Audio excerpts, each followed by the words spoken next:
I ended up going to work for the Generations United organization after working with the Peace Corps. And this was still while I was at Georgetown University. I was able to become a public policy assistant while I was going to school. And I still remember to this day my classes were on Tuesdays and Thursdays.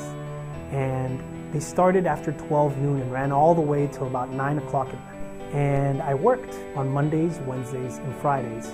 And from 8 a.m. to about noontime in DC at Generations United. And it was an experience that I'll never forget. It was my senior year of college, and I was able to work in intergenerational policy, which had as its endeavor bringing together young and old, and bringing together generations to work on building bridges within communities and uniting communities. And that's when I learned the importance of unity, in community. Instead of being divided, there is much more strength in being united as a city and as a country. And I learned those lessons of Generations United in the lead up to graduation, from Georgetown University, after having worked for almost 4 years for both the Peace Corps and Generations United, as well as volunteering for the Al Gore campaign. I had the opportunity to do a resume drop in El Paso at the time. It was a very inspirational figure that had just been elected, and his name was Ray Caballero.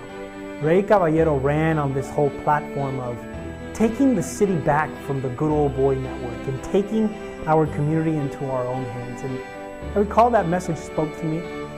I did a resume drop with his campaign and with his now newly elected administration. And I ended up getting a call back.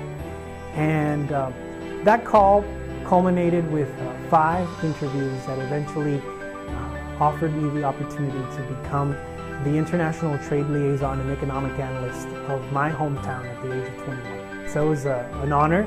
I was, shocked to have the opportunity, and of course I jumped at that opportunity. I was that kid coming out of college and just wanted to give back to the community. I wanted to get involved in some way, shape, or form, because when I was growing up, Dad always told me and Mom always told me, "Hijo, whenever anybody opens a door for you, you give that back." And so many doors had been opened for me that I knew I wanted to come back, and that I knew I wanted to be a part of the city.